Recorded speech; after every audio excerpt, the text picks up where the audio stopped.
কেমন ছিল এটার দিকে লক্ষ্য করতে হবে। আপনি যদি বিবাহের আগে 10-12টা ছেলের সাথে সম্পর্ক রাখেন, আপনি যদি বিবাহের আগে 5-6টা ছেলের সাথে রিলেশনের যান, তাহলে আপনি বিবাহের পরে আপনার স্বামীটাও 5-6টা মেয়ের সাথে রিলেশনে যাবে। এটা কোরআনের কথা বলা আছে। আপনার চরিত্র যেমন হবে আপনার স্বামীর চরিত্র তেমন হবে। সম্মানিত উপস্থিতি, তাই বলছি, যদি আপনার জীবন সঙ্গীকে যদি আপনি আপনার মনের মতো চান, তাহলে আল্লাহ সুবহানাহু ওয়া তাআলা আপনাকে আপনার জীবন সঙ্গী আপনার মনের মতোই দিবে। কিন্তু যদি আপনার বিবাহের আগে চরিত্র উল্টাপাল্টা হয়, আপনার স্ত্রীর চরিত্র বিবাহের পরে উল্টাপাল্টা হবে। এ কথাই ঠিক। অতএব স্ত্রী যদি আপনি সতী সাধ্যি নিতে চান, তাহলে আপনাকে একদম নির্ভেজাল খাঁটি একদম যুবক হতে হবে। বিয়ের পূর্বে কোনো মানুষের সাথে, কোনো মেয়ের সাথে, কোনো ছেলের মায়ের সাথে, কোনো ভাবির সাথে, খালাতো বোনের সাথে, ফুফাতো বোনের সাথে, মামাতো বোনের সাথে, ভাইয়ের শালীর সাথে কোনো যোগাযোগ রাখা যাবে না। কথা বলেন ঠিক কিনা? আপনি ভাবছেন যে হুজুর আমি বিবাহ করিনি, বিবাহ করলে আমার স্ত্রীটা যেন ভালো হয়। ভালো হবে যদি আপনি ভালো হন। যদি আপনি ভালো হন তাহলে আপনার স্ত্রী ভালো হবে, আর যদি আপনি ভালো না হন তাহলে আপনার স্ত্রীও ভালো হবে না। সম্মানিত উপস্থিতি, দাইয়ুসের আরেকটি শব্দের অর্থ হলো যে তারা যখন রাস্তা দিয়ে চলে তাদের কি হয়? চলাফেরার ঢং উল্টাপাল্টা হয়, মনে হয় যে আমি কি পেয়েছি। আপনি রাস্তা দিয়ে চলাচল করেন, আপনার চলাচল হবে ঢিলা ঢালা পোশাকে, আপনার চলাচল হবে ঢিলা ঢালা পোশাকে, আপনি চলাচল করেন টাইট ফিটিং পোশাকে। আপনার চরিত্র যেমন আপনার স্বামী হবে তেমন, আপনার চরিত্র যেমন আপনার স্ত্রী হবে তেমন। তাই বলছি, দাম্পত্য জীবনে যদি আপনি সুখী হতে চান, তাহলে আপনাকে কুফু মিলাই বিয়ে করতে হবে। কুফু মিলাই বিয়ে করতে হবে। যদি আপনি কুফু না মিলাই বিয়ে করেন, তাহলে ওই বউ দিয়ে আপনার সংসার হবে না। ওই বউ দিয়ে সংসার হবে না, ভেঙে যাবে সংসার। কুফু এত গুরুত্বপূর্ণ বিষয়। সম্মানিত উপস্থিতি, আব্দুল্লাহ ইবনে আব্বাস রাদিয়াল্লাহু তাআলা আনহু বলেন, রাসূল সাল্লাল্লাহু আলাইহি সাল্লামের যুগে সূর্যগ্রহণ লাগলে সূর্যগ্রহণের সালাত আদায়ের পর সাহাবীগণ বললেন, আল্লাহর রাসূল, আপনাকে যেই জায়গায় সালাত আদায় করতে দেখেছি, একটু পরে দেখলাম ওই জায়গা থেকে সরে গেলেন এবং আপনি পুনরায় আবার ওই জায়গায় এসে দাঁড়ালেন। রাসূল সাল্লাল্লাহু আলাইহি ওয়াসাল্লাম বললেন, আমি জান্নাত দেখলাম। বলেন সুবহানাল্লাহ। রাসূল সাল্লাল্লাহু আলাইহি ওয়াসাল্লাম জান্নাত দেখলেন এবং রাসূল সাল্লাল্লাহু আলাইহি ওয়াসাল্লাম জান্নাতের ভিতরে একটি ফলের গোছা তোলার জন্য চেষ্টা করলেন। আল্লাহর রাসূল সাল্লাল্লাহু আলাইহি ওয়াসাল্লাম বলছেন, যদি ওই গোছাটা আমি নিতে পারতাম, পৃথিবী যতদিন থাকতো ততদিন তোমরা খেয়ে শেষ করতে পারতে না। বলেন সুবহানাল্লাহ। আল্লাহর রাসূল সাল্লাল্লাহু আলাইহি ওয়াসাল্লাম বলছেন, যদি ওই গোছাটা আমি নিতাম, তাহলে তোমরা পৃথিবী যতদিন থাকতো ততদিন খেয়ে শেষ করতে পারতে না। অতঃপর আমি জাহান্নাম দেখলাম। আমি আজকের মতো ভয়াবহ দৃশ্য আর কখনো দেখিনি। রাসূল সাল্লাল্লাহু আলাইহি সাল্লাম বলছেন যে আমি জাহান্নাম যখন দেখলাম, আজকের মতো ভয়াবহ দৃশ্য আমি এর আগে কখনো দেখিনি। জাহান্নাম এত ভয়াবহ জায়গা, জাহান্নামের উত্তপ্ত আগুন, এত ভয়াবহ আগুন, আমি আপনাকে কি দিয়ে বোঝাই? আমি আপনাকে জাহান্নাম কি দিয়ে বোঝাই? জাহান্নামের আগুনের ভিতর থেকে এক ফোঁটা আগুন তুলে সমুদ্রে ৭০,০০০ বার ধৌত করার পর দুনিয়াতে যে আগুন আমরা ব্যবহার করি, এই আগুন দাঁড়িয়েছে। জাহান্নামের আগুন কত ভয়াবহ আমি আপনাকে বলে বোঝাতে পারবো না। সম্মানিত উপস্থিতি, রাসূল সাল্লাল্লাহু আলাইহি ওয়াসাল্লাম জাহান্নাম দেখলেন। জাহান্নাম দেখার পর বললেন, আজকের মতো ভয়াবহ দৃশ্য আমি কখনো দেখিনি, সেখানে দেখলাম অধিকাংশ নারী। সাহাবীগণ বললেন, হে আল্লাহর রাসূল কেন? রাসূল সাল্লাল্লাহু আলাইহি সাল্লাম বললেন যে তাদের কুফুরির কারণ। বলা হলো তারা কি কুফুরি করেছে, আল্লাহর সাথে কি কুফুরি করে? রাসূল সাল্লাল্লাহু আলাইহি সাল্লাম বললেন যে না, তারা আল্লাহর সাথে কুফুরি করে না। মা এবং বোন, আপনি কান পেতে শুনে রাখেন। আল্লাহর রাসূলকে বলা হলো যে আল্লাহর রাসূল জাহান্নামে নারী কেন, নারী কেন? তখন রাসূল সাল্লাল্লাহু আলাইহি সাল্লাম বললেন যে নারীরা কুফুরি করেছে। আল্লাহর রাসূলকে আবার প্রশ্ন করা হলো, তারা কি আল্লাহর সাথে কুফুরি করেছে? আল্লাহর রাসূল বললেন যে না, তারা আল্লাহর সাথে কুফুরি করেনি। তাহলে কার সাথে কুফুরি করেছে? এবার দেখেন যে আল্লাহর রাসূল বললেন যে না, তারা আল্লাহর সাথে কুফুরি করেনি। আল্লাহর রাসূল বলছেন যে তাহলে তারা কার সাথে কুফুরি করেছে? রাসূল সাল্লাল্লাহু আলাইহি সাল্লাম বললেন যে তারা স্বামীর কৃতজ্ঞতা অস্বীকার করত। তারা কি করত? স্বামীর কৃতজ্ঞতা অস্বীকার করত। স্বামী যে অনুগ্রহ করত এটাকে অস্বীকার করত, তাই তারা জাহান্নামে আছে। বলেন নাউজুবিল্লাহ। এই হাদিসের সাথে যদি আপনি পড়ে যান, তাহলে আপনাকে এখন থেকে স্বামীর গুণগান গাইতে হবে, আপনাকে এখন থেকে স্বামীর প্রশংসা করতে হবে। এদেশের মাটিতে অসংখ্য অগণিত স্ত্রী আছে যা স্বামীর অবাধ্যে চলে, স্বামীর কৃতজ্ঞতা স্বীকার করে না। কথা বলেন ঠিক কিনা? স্বামী সুন্দর একটা ব্লাউজ কিনে নিয়ে এসেছে, স্বামী সুন্দর একটা আপনার ম্যাক্সির কাপড় কিনে নিয়ে এসেছে, স্বামী সুন্দর একটা তার পছন্দ মতো শাড়ি কিনে নিয়ে এসেছে, স্বামী সুন্দর একটা তার পছন্দ মতো বুরকা কিনে নিয়ে এসেছে। খুব আশা নিয়ে বাজার থেকে ক্রয় করে যে আমার রমণীকে দেখতে অনেক সুন্দর লাগবে, আমার স্ত্রীকে কাপড়ে অনেক ভালো লাগবে, আমার স্ত্রীকে কাপড়টা পরিধান করালে অনেক সুন্দর লাগবে, তার মতো সুন্দরী নারী পৃথিবীতে আর হবে না, এত সুন্দরী নারী আমি উপভোগ করব। এই আনন্দ মনের ভিতরে নিয়ে একটা ম্যাক্সির সেট, একটা বুরকা, একটা শাড়ি ক্রয় করে নিয়ে এসে আপনাকে দিয়েছে। স্বামী যখন এসে আপনাকে দিয়েছে, নেওয়ার পরে ঠেক করে ফেলে বলেছেন কি কাপড় কিনে নিয়ে এসেছে? বলে না?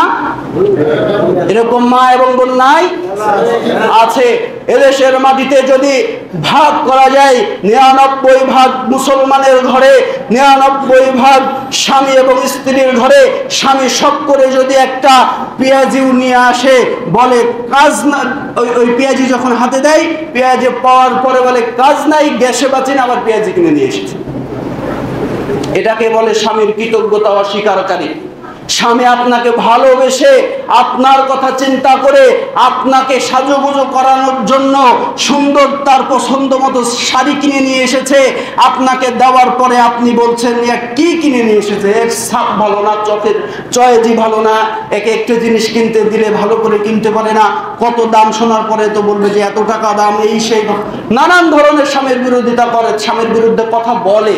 আমি জানি না ভাটপাড়াও না এবং বোনেরা কি বলে, কিন্তু বাড়ির মাটিতে অসংখ্য অগণিত নারী আছে, স্বামী একটা জিনিস কিনে নিয়ে আসে দিলে তারা খুশি হয় না, তারা খুশি হয় না। কিন্তু স্বামী যখন পকেট থেকে 500 টাকার নোট, 1000 টাকার নোট, 2000 টাকা যখন তার হাতে ধরিয়ে দেয়, 500 টাকার জিনিস 1500 টাকায় ক্রয় করে নিয়ে এসে বলে এত সুন্দর জিনিস তোমরা কি চোখে দেখো না? কথা বলেন ঠিক কিনা? এটাই হলো স্বামীর অকৃতজ্ঞ। স্বামীর কৃতজ্ঞতা স্বীকার না করা ব্যক্তি আপনি। আপনার স্বামী আপনার সাজুগুজু দেখতে পাবে কে বলেন তো? একজন স্বামী। আপনি যতই সুন্দরী হন না কেন, স্বামী ব্যতীত দেবর আপনাকে দেখার এখতিয়ার রাখে না। কথা বলেন ঠিক কিনা? এদেশের মাটিতে অসংখ্য নারী আছে, স্বামী যেমন তেমন দেবরের জন্য সাজুগুজু করে বসে থাকে। অসংখ্য অগণিত নারী আছে ফেসবুক মেসেঞ্জারে সাজুগুজু করে অপর পুরুষকে দেখায়। কথা বলেন ঠিক কিনা? দেখায় না? এদেশের মাটিতে ইসলাম ধ্বংস করার জন্য নারীরা এত জঘন্য ভাবে চলাফেরা করে, যুবকদের দৃষ্টি সংযত করাই বিপদ হয়ে দাঁড়ায়। শয়তান এই নারীর বেশ ধারণ করে। নারী যখন বাড়ি থেকে বের হয় শয়তানের বেশে বের হয়। নারী যখন বাসায় প্রবেশ করে, শয়তানের বেশে বাসায় প্রবেশ করে। নারীর চক্রান্ত খুব ভয়ঙ্কর। নারী চাইলে একটা জীবন ধ্বংস করে দিতে পারে। একজন নারী, আপনি অবিবাহিত যুবক, আপনাকে প্র্যাকটিক্যাল দিয়ে বোঝাই, আপনি অবিবাহিত যুবক, আপনার বয়স 18 বছর, এখন আপনি বিবাহ বন্ধনে আবদ্ধ হতে যাচ্ছেন। দেখেন নারী কত ভয়াবহ। বিবাহ বন্ধনে যখন আপনি আবদ্ধ হবেন, অগ্রিম তাকে মহারণার টাকা দিতে হবে, অগ্রিম মহারণা তাকে দিতে হবে। যদি আপনি পরিশোধ না করতে পারেন, পরিশোধ করা ভালো, যদি না করতে পারেন বাকিতেও বিবাহ জায়েজ, তবে কিছু দিতে হবে, তবে কিছু দিতে হবে। আল্লাহর রাসূল সাল্লাল্লাহু আলাইহি ওয়াসাল্লামের জামানায় একজন সাহাবী গিয়ে বলছেন, আল্লাহর রাসূল, আমি অমুক মহিলাকে বিবাহ করতে চাই, আপনি বিবাহ পড়িয়ে দেন। আল্লাহর রাসূল সাল্লাল্লাহু আলাইহি ওয়াসাল্লাম বললেন যে তোমার মোহর দেওয়ার মতো কি আছে? আল্লাহর রাসূল সাল্লাল্লাহু আলাইহি সাল্লামের মুখ থেকে কথা শোনার পর সাহাবী বলছেন, আল্লাহর রাসূল, মোহর দেওয়ার মতো আমার কাছে কিছু নেই। আল্লাহর রাসূল বলছেন, বাড়িতে গিয়ে দেখো লোহার কোনো আংটি আছে কিনা। বাড়িতে গেলেন, বাড়ি থেকে ফিরে আসার পর বলছেন, আল্লাহর রাসূল, কোনো আংটি আমি পাইনি, মোহর দেওয়ার মতো কিছু নাই। আল্লাহর রাসূল সাল্লাল্লাহু আলাইহি সাল্লাম বললেন, তুমি কি কোরআন তেলাওয়াত করতে পারো? ওই সাহাবী বললেন, আল্লাহর রাসূল, আমি কোরআন তেলাওয়াত করতে পারি। নারীকে জিজ্ঞাসা করা হলো, তুমি কি কোরআন তেলাওয়াত করতে পারো? নারী বললেন যে আমি কোরআন তেলাওয়াত করতে পারিনি। তোমার মোহর হিসাবে ধার্য থাকলো ওই পুরুষ তোমাকে কোরআন তেলাওয়াত করা শিখাবে, আর তুমি ওর কাছ থেকে কোরআন তেলাওয়াত করে মোহরানা পরিশোধ করিয়ে নিবে। বলেন সুবহানাল্লাহ। অর্থাৎ এই হাদিস থেকে একটাই দাঁড়ায়, নারীকে যখন বিবাহ করতে যাবেন মোহরানা আপনাকে দিতে হবে, সেটা যতটুকুই হোক না কেন মোহর দিতে হবে। এবার দেখেন নারীর চক্রান্ত কত ভয়াবহ। ওই নারীকে আপনি চিনতেন না, জানতেন না, 15-20 দিনে আপনার জানাশোনা, 5-7 দিনে আপনার জানাশোনা, একটু ভুলভ্রান্তি হতে পারে। নারীর চরিত্র কেমন আপনি জানলেন না, বাসায় বিবাহ করে নিয়ে আসলেন। নারীর চক্রান্ত খুব ভয়াবহ। 18 বছরে কোনো টেনশন ছাড়াই বসবাস করেছেন, কোনো চিন্তা আপনার হয়নি। যখন আপনার ঘরে একজন নারী আসলো, তখন আপনার চিন্তা মাথার উপরে চাপলো। আমি আপনার গ্রন্থ বুঝানোর জন্য আপনাকে বলছি, যখন নারী আপনার ঘরে প্রবেশ করবে, তখন নারীকে যখন আপনি উপভোগ করবেন, ওই নারী যদি আপনার মন মতো না হয়, তাইলে দেখেন বেকায়দা 15 দিন, 20 দিন, 1 মাস, 3 মাস সংসার করবে। করার পরে যখন ধরবে আমি পড়াশোনা করব, পড়াশোনা করার সুযোগ দিবেন না, আপনার ভাত খাবে না। আপনি দেখবেন যে তার ফুফাতো ভাইয়ের সাথে কথা বলে, বন্ধ করতে বলবেন, বলবে যে হবে না। মামাতো ভাইয়ের সাথে কথা বলে, কথা বলা বন্ধ করতে বলবেন, বলবে হবে না। মামাতো ভাইয়ের সাথে কথা বলে, বান্ধবীর সাথে, বান্ধবীর ভাইয়ের সাথে কথা বলে, কথা বন্ধ করতে বলবেন, বলবে হবে না। নারীর চক্রান্ত এত ভয়াবহ। এভাবে গন্ডগোল সৃষ্টি করে যখন আপনার বাড়ি থেকে বাপের বাড়ি চলে যাবে, বিশ্বাস করেন 3 মাসে যে আপনার সুটাম ঢেউ হয়েছিল, ওই গন্ডগোলের পরে নারী যখন আপনার বাসা থেকে তার বাপের বাড়ি গিয়ে 3 মাস কেন 1 মাস থাকবে, আপনার সুটাম ঢেউ ধ্বংস হতে শুরু করবে। এটাই নারীর চক্রান্ত। 18 বছরে আপনার টেনশন হয়নি, কিন্তু 3 মাসে আপনার শরীর নষ্ট হতে শুরু করেছে। এটা নারীর চক্রান্ত। এর জন্য বলেছি, বিবাহ বন্ধনে যখন আবদ্ধ হতে যাবেন, তখন 4টা বিষয়ে লক্ষ্য করতে হবে। 4 বিষয়ে আবু হুরায়রা রাদিয়াল্লাহু তাআলা আনহু বলেন, রাসূল সাল্লাল্লাহু আলাইহি সাল্লামকে বলা হলো, আল্লাহর রাসূল, কেমন নারী আমরা বিবাহ করব? আল্লাহর রাসূল সাল্লাল্লাহু আলাইহি সাল্লাম বললেন যে বিবাহ যখন করবে তখন 4টি বিষয় লক্ষ্য করবে। কয়টি? 4টি বিষয় লক্ষ্য করবে। 1 নম্বরে লক্ষ্য করতে হবে ওই নারীর সম্পদ। ওই নারীর সম্পদ কেমন, কতটুকু। আপনার সম্পদ যদি হয় 5 বিঘা, নারীর সম্পদ 2 থেকে 2.5-3 বিঘা অথবা 4 বিঘা, আপনার থেকে বেশি হলে ওই নারী আপনার বাসায় ভাত খাবে না। আপনার থেকে বেশি হওয়া যাবে না। কুফু মিলাতে হবে। আপনার অর্থ যেমন, নারীর অর্থ তার থেকে কম হতে হবে। নারীর অর্থ কি হতে হবে বলেন? কম হতে হবে। 2 নম্বরে নারীর সৌন্দর্য দেখতে হবে। দেখতে কেমন? নারীর সৌন্দর্য দেখতে হবে, দেখতে কেমন। 3 নম্বরে দাঁড়ায় তার বংশমর্যাদা কি, তার বংশমর্যাদা কি। 4 নম্বরে দাঁড়ায় নারীর ধার্মিকতা আছে কি নাই। ধার্মিক কিনা এটা লক্ষ্য করতে হবে। আল্লাহর রাসূল সাল্লাল্লাহু আলাইহি সাল্লাম বললেন, যদি তার সম্পদ না থাকে দোষ নাই, যদি তার সৌন্দর্য না থাকে তবুও কোনো সমস্যা নাই, যদি তার বংশমর্যাদা না থাকে তবুও কোনো সমস্যা নাই, যদি তার ভিতরে ধার্মিকতার ছাপ না পাওয়া যায় তাইলেই সমস্যা। ধার্মিকতার ছাপ যদি তার ভিতরে না পাওয়া যায় তাহলে এই সমস্যা। আপনি চিন্তা করেন, আমি বিবাহ করব, মেয়ের বাবার সম্পদ থাকতে হবে, মেয়ের বাবার অর্থ থাকতে হবে, গাড়ি থাকতে হবে, বাড়ি থাকতে হবে, অর্থ থাকতে হবে, মেয়েকে সুশিক্ষায় শিক্ষিত হতে হবে, সুশিক্ষায় শিক্ষিত হতে হবে বটে, তবে তার আচার আচরণে যদি ওই শিক্ষায় যদি ধার্মিকতার শিক্ষা না থাকে ওই শিক্ষা দিয়ে কোনো কাজ হবে না। অতএব 4টার ভিতরে 3টা বাতিল করে দিলেন, 3টা বাতিল করার পর একটা থাকলো, তার নাম কি? ধার্মিকতা। তার নাম কি? ধার্মিকতা। আপনি দেখেন আজকাল এই ধার্মিকতা ফেসবুকে পাওয়া যায়, আজকাল এই ধার্মিকতা ইমুতে পাওয়া যায়, আজকাল এই ধার্মিকতা হোয়াটসঅ্যাপে পাওয়া যায়, আজকাল এই ধার্মিকতা মেসেঞ্জারে পাওয়া যায়। মেয়েটা খুব ধার্মিক, তাই না? সবসময় ভালোর দিকে ডাকে, সালাতের দিকে ডাকে, নামাজের দিকে ডাকে। হুজুর ভোরবেলা ফজরে আমি জাগা পাই না, আমাকে ফোন করে জাগিয়ে দেয়। মেয়েটা অনেক ধার্মিক না? মেয়েটা যদি ধার্মিক হয় তাহলে ফজরে সালাত আদায় করা ফরজ, এটা ফরজ বিধান। সালাত আদায় করা ফরজ বিধান তোমাকে মানার জন্য, আদায় করার জন্য ডেকে দিলে যেমন ধার্মিক হয়, তাহলে তুমি শোনো, তোমার সাথে সম্পর্ক হওয়ার আগে, তোমাকে মেসেজ দেওয়ার আগে ওই ভাবতো যেটা পরপুরুষের সাথে আমি মেসেঞ্জারে কথা বলবো, পরপুরুষের সাথে আমি ভিডিও কলে কথা বলবো, পরপুরুষের সাথে আমি সম্পর্ক রাখবো। সালাত আদায় করা যেমন ফরজ, আমার পর্দার বিধানও তো তেমন ফরজ। অতএব এটা ধার্মিকতা নয়, এটা তোমাকে ফাঁসানোর একটা চাল। কথা বলেন ঠিক কিনা? ফাঁসানোর একটা চাল।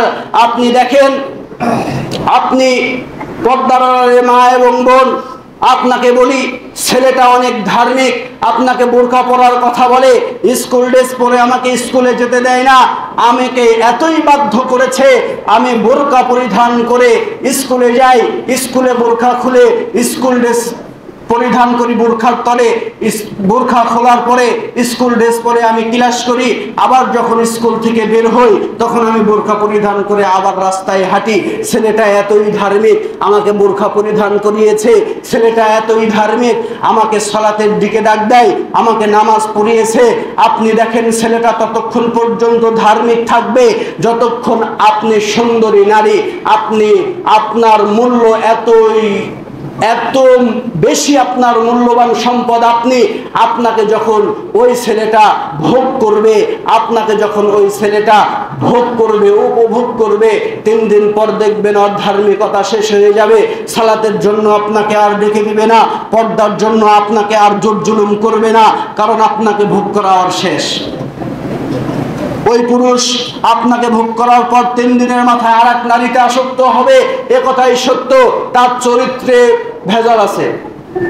যে সমস্ত যুবকরা বিবাহর পূর্বে কোন নারীর সাথে ফুফাতো বোন, খালাতো বোন, বান্ধবীর বান্ধবী, আর আপনার কি বলে ভাবির বোন, যতগুলা মানুষের সাথে পর্দা করা জায়েজ, যত গোলাম নারীর সাথে বিবাহ জায়েজ আছে, ওই সমস্ত নারী গোলামের সাথে এরা চিটিং করে। কথা বলেন ঠিক কিনা?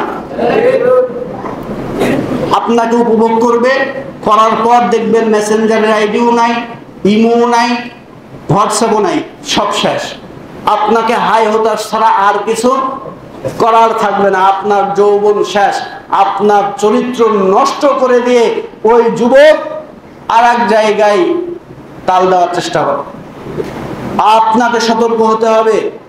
আর যুবকদের ব্যাপারে জাবির রাদিয়াল্লাহু তাআলা আনহু থেকে বর্ণিত, তিনি বলেন রাসূল সাল্লাল্লাহু আলাইহি সাল্লামকে জিজ্ঞাসা করছেন আল্লাহর রাসূল, হঠাৎ যদি কোনো নারীর দিকে চোখ পড়ে যায় তাহলে আমাদের করণীয় কি?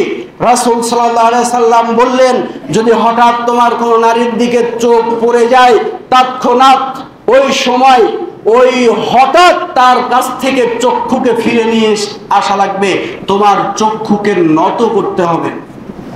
একথা কার বলেন তো? আল্লাহর রাসূল সাল্লাল্লাহু আলাইহি সাল্লাম বলেছেন, হঠাৎ চোখ চলে গেলে তৎক্ষণাৎ চক্ষু ফিরিয়ে নিয়ে আসতে হবে। আমাদের দেশে প্রচলিত হাদিস একটা পাওয়া যায়, আমরা শুনি মানুষে বলে, চা স্টলে বলে, রাস্তায় চলতে চলতে বলে, 3 বন্ধু এক জায়গায় থাকলে বলে, 5 বন্ধু এক জায়গায় বসে থেকে গল্প করলে বলে যে যদি কোনো নারী রাস্তা দিয়ে হেঁটে যায়, চোখ যদি পড়ে যায় তাহলে একবার তাকানো যায়। কথা বলেন ঠিক কিনা? বলে না? এরকম একটা হাদিসের কথা বলে না যে কথা তার দিকে তাকানো যায় আছে একবার, যত দূর যায় তাকিয়ে থাকো, একবার চোখ ফিরাইলে আর তাকানো যাবে না। এটা ভণ্ডামি ছাড়া আর কিছু না। কথা বলেন ঠিক কিনা? এই সমস্ত ভণ্ডামি 40 বছরের মানুষ করে না, এই সমস্ত ভণ্ডামি 50 বছরের ওই বৃদ্ধ মানুষ করে না, এই সমস্ত ভণ্ডামি 60 বছরের বৃদ্ধ এই ভণ্ডামি করে না, এই সমস্ত ভণ্ডামি করে 25 বছরের নিচে আর 12 বছরের উপরের যুবকরা। কথা বলেন ঠিক কিনা? আপনাকে সতর্ক হতে হবে। আল্লাহর রাসূল বলছেন যে হঠাৎ কোন নারীর দিকে চোখ পড়লে তৎক্ষণাৎ চোখকে নত করতে হবে। এটা মুমিনের বৈশিষ্ট্য। এই বৈশিষ্ট্য কার বলেন? মুমিনের বৈশিষ্ট্য। আপনি যে 3 রাস্তার মোড়ে নারীর দিকে তাকান তো তাকান, যতদূর দেখা যায় ততদূর তাকিয়ে থাকেন, এ চরিত্র কার? শয়তানের চরিত্র। আপনি মানুষ না শয়তান? আপনাকে তৎক্ষণাৎ চক্ষু নত করতে হবে। সম্মানিত উপস্থিতি, আমি আপনাকে সতর্ক করার চেষ্টা করছি মাত্র, এছাড়া আমার আর কোনো ক্ষমতা নাই। আমার আর কোনো ক্ষমতা নাই। পর্দার আড়ালের মা এবং বোন, পর্দা আপনার জন্য ফরজ, পর্দা আপনাকে করতেই হবে। 14 জন পুরুষের সামনে আপনি দেখা দিতে পারবেন, 14 জন পুরুষের সামনে আপনি দেখা দিতে পারবেন। 14 জনের বাইরে 15 নাম্বার যে থাকবে তার সাথে দেখা দেওয়ার কোনো অপশন হবে না। দেখা তো দূরের কথা, তার থেকে যদি কোনো জিনিস কোনো বস্তু নেওয়ার প্রয়োজন হয়, আপনাকে ওয়ালের আড়াল থেকে অথবা চাদরের আড়াল থেকে আপনাকে তার সাথে ওই জিনিস লেনদেন করতে হবে। এ কথাই ঠিক। এদেশের মাটিতে মানুষ অসংখ্য অগণিত মানুষ জিনায় লিপ্ত থাকে। কত ধার্মিকতা দেখা যায়, কত সুন্দর সুন্দর কথা শোনা যায়, কিন্তু আপনার চরিত্র আসলে কেমন আল্লাহই ভালো জানে। মেয়েদের নারীদের চক্রান্ত খুব ভয়ঙ্কর। আল্লাহর রাসূল সাল্লাল্লাহু আলাইহি সাল্লাম বলছেন, ওয়াত্তাকুদ দুনিয়া, আল্লাহর রাসূল সাল্লাল্লাহু আলাইহি সাল্লাম বলছেন যে ফাত্তাকুদ দুনিয়া ওয়াত্তাকুন নিসা, যদি পৃথিবীতে কোনো চক্রান্ত থাকে, যদি ফিতনা থেকে থাকে, দুনিয়া হলো একটা ফিতনা, আর দুনিয়ার ভিতরে সবচাইতে নিকৃষ্ট ফিতনা হলো ফাত্তাকুদ দুনিয়া ওয়াত্তাকুন নিসা। নারীরা হলো পৃথিবীর বুকে সবচাইতে ফিতনার উৎস হলো এই নারীরা। নারীরা ফিতনার উৎস। আপনি যুবককে এত নিচে নামিয়ে দিবে, নারীর ফাঁদে পড়বেন, আপনি ধ্বংস হবেন, আপনার বংশ ধ্বংস হবে, আপনার বাপ ধ্বংস হবে। এ কথাই ঠিক। নারীর ফাঁদে যদি আপনি পড়েন তাহলে জীবন ধ্বংস হবে, জীবন ধ্বংস হবে, অর্থ ধ্বংস হবে। যদি অর্থ ধ্বংস না হয় তাহলে দেখেন, যখন আপনি নারীর ফাঁদে পড়বেন, যখন আজ সোশ্যাল মিডিয়ায় বলা হয়, যদি তারা ধরা পড়ে বলা হয় কট খাইছে, বলে না কট খাইছে। আজ জান্নাতের টিকিট বিক্রি করতে গিয়েও কট খায় যারা টিকিট বিক্রেতা আছেন, জান্নাতের টিকিট বিক্রি করতে গিয়ে কট খাইছে। এই সমস্ত কট যখন আপনারা খাবেন, তখন ওই নারীর যে পিতা আছে, যদি আপনার দেখাশোনা করে বিবাহ বন্ধন হতো তাহলে 1 থেকে 1.5 লাখ টাকা হতো মোহর, 1 থেকে 1.5 লাখ হতো মোহর। যখন আপনি কট খাবেন বা ধরা পড়বেন, তখন ওই নারীর পিতা এসে বলবে 5 লক্ষ টাকা দিনমোহর ধার্য করে বিবাহ বন্ধনে আবদ্ধ হতে হবে। এখন কুফু দেখলেন না, বংশমর্যাদা দেখলেন না, ধন সম্পদ কিছুই দেখলেন না, ধার্মিকতাও দেখলেন না, কট খাইলেন। এই ধার্মিকতা দেখার অপশন আছে, হয় বিবাহ নইলে মায়ের। বিয়ে নাইলে মায়ের, হয় বিয়া নইলে পিটনি খান। বিয়ে না করে আর উপায় আছে? উপায় নাই।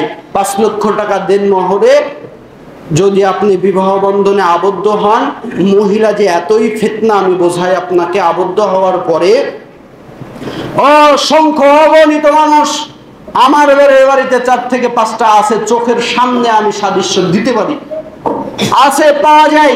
5 লক্ষ টাকা দেন মোহরে 15 দিন সংসার করতে পারেনি, বিবাহ বন্ধন বিচ্ছিন্ন হয়েছে, 5 লক্ষ টাকা তাকে দেওয়া লেগেছে ওই নারীকে।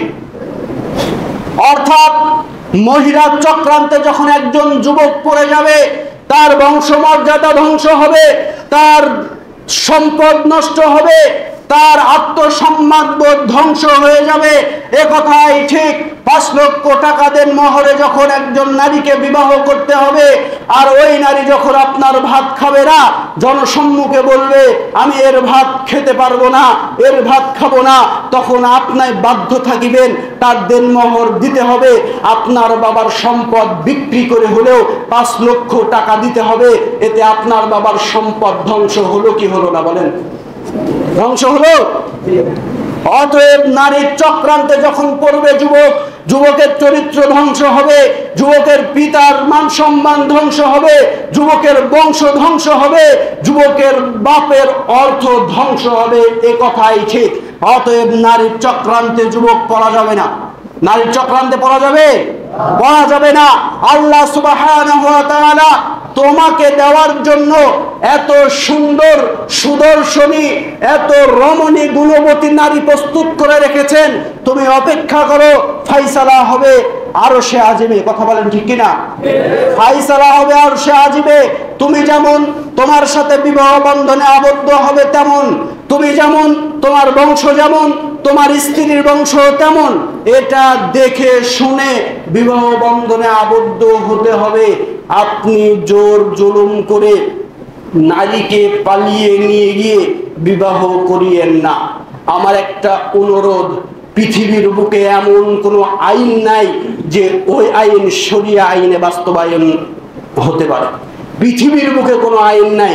কোর্টের বিবাহ বাতিল, কোর্টের বিবাহ বাতিল, কোর্টের কোনো বিবাহ জায়েজ হবে না।